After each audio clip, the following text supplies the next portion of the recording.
Hi, in this video I will talk about suffix trees, but in order to understand it better, first I want to talk about suffix tries. So let's start with an example.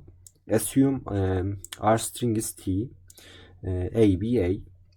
The first thing we should do is we should determine a terminal character, and this terminal character should be unique, which means in this example it shouldn't be a or b, so I choose $sign as a terminal character.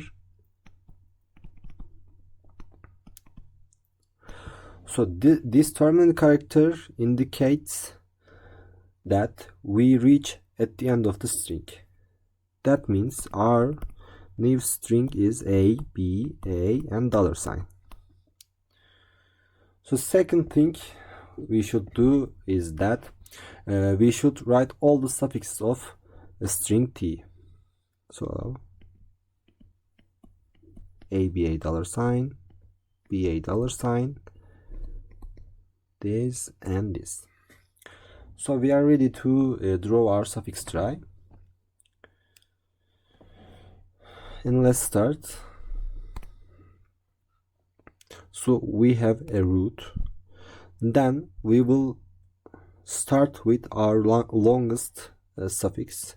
In this case, it is ABA $sign. A, B, A, and $sign. And this is a terminal node which is called leaf. And these are the nodes. And this is the first one, is the root node. And the other circles are node as well. So the second longest one is the BA $sign. So since we don't have a B, we draw a new node, B, A, and $sign.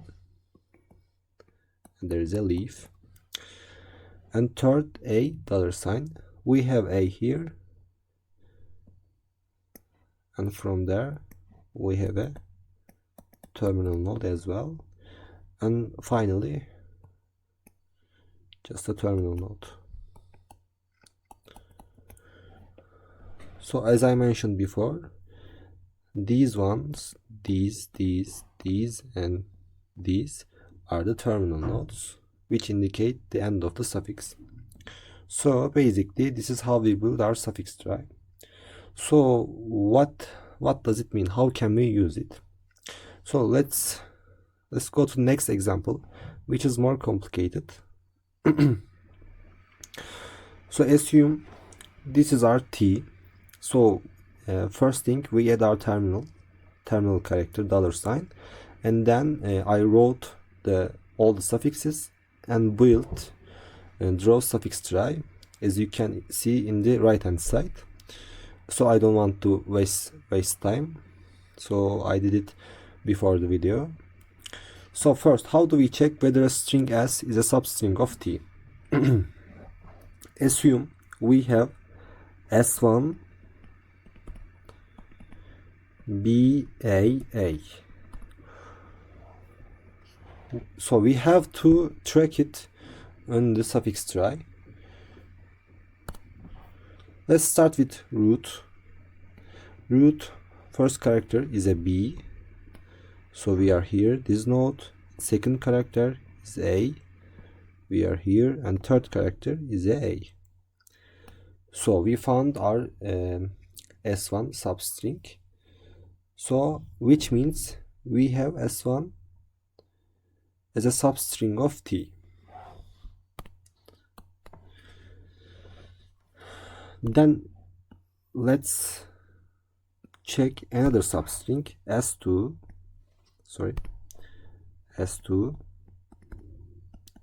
which is A. We want to check that whether this S2 is a substring of T. So again, let's start with root node, the first node. Then we have A here, we are here, and second A. But unfortunately we don't have a third A. Instead we have B, which means we fall off here. That means S2 is not a substring of T.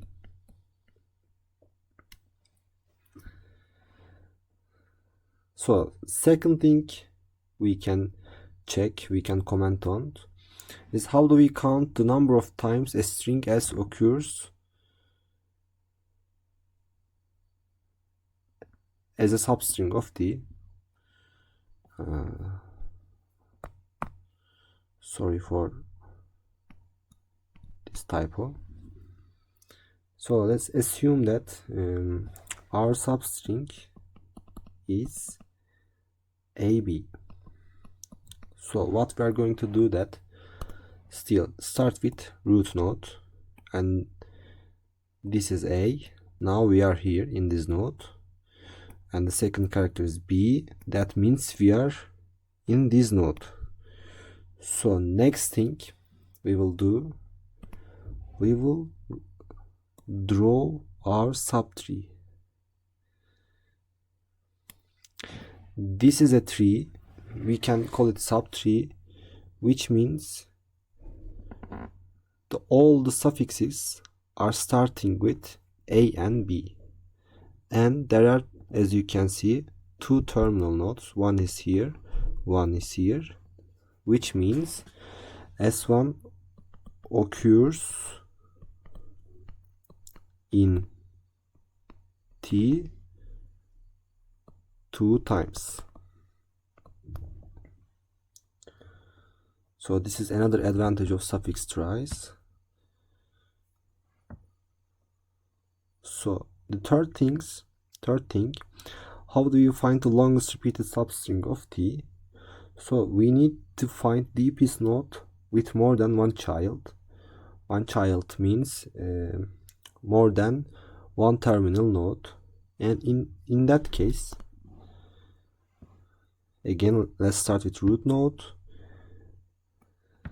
Then I think it's A, B, and A,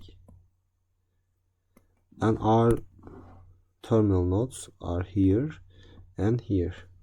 So we have two terminal node, more than one, and the longest substring is ABA.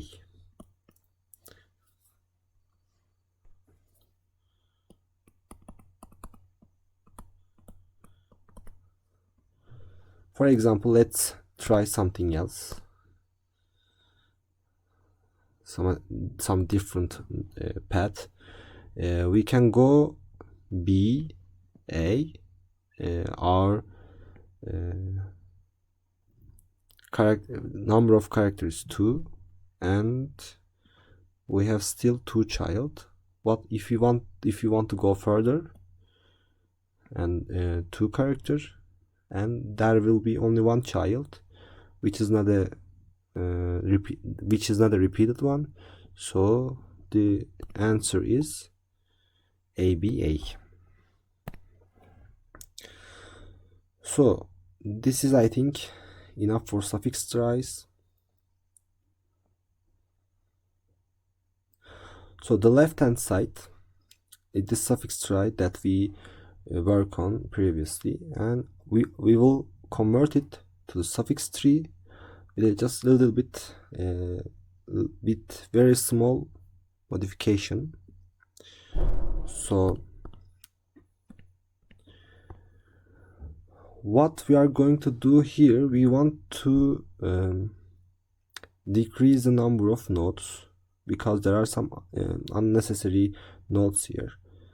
So how we are going to do that? For example, we have B and A here, but this node does not mean anything. So we can combine this B and A and write it like that. and then for example we have a node which is necessary, and the rest is ABA terminal can be wrote like that, and this B and A can be wrote like that, and similarly ABA dollar sign, ABA dollar sign, and these are the terminals as well. By doing that we will save a memory, which is very important for us. But the other things, the other features can be in here, can be used in same way as well. So in addition to that, we have some generalized suffix tree.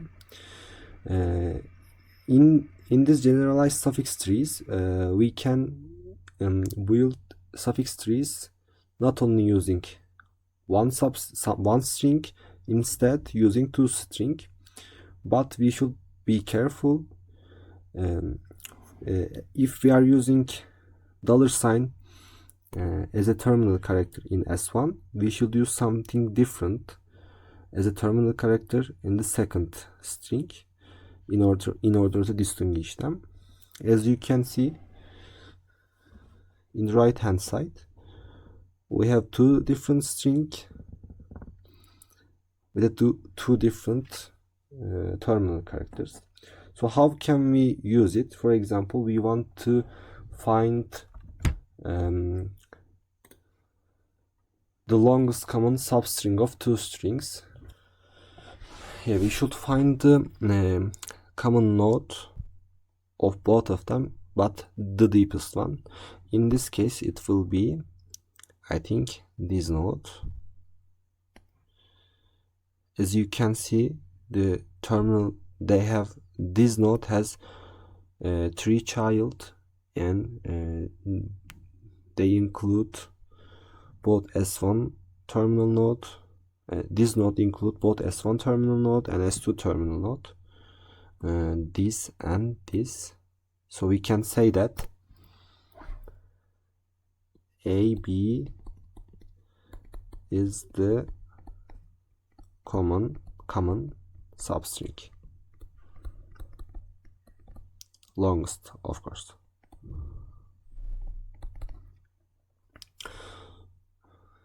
So let's comment on the runtimes.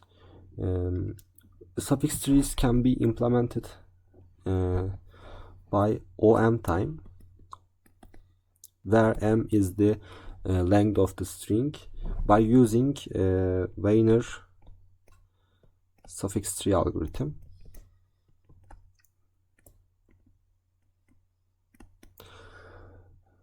Also by ON time, where n is the length of the substring.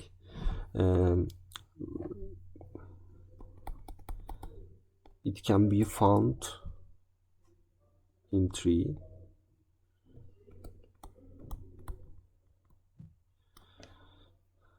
And finally we can say that by O n plus n time we can do pattern matching.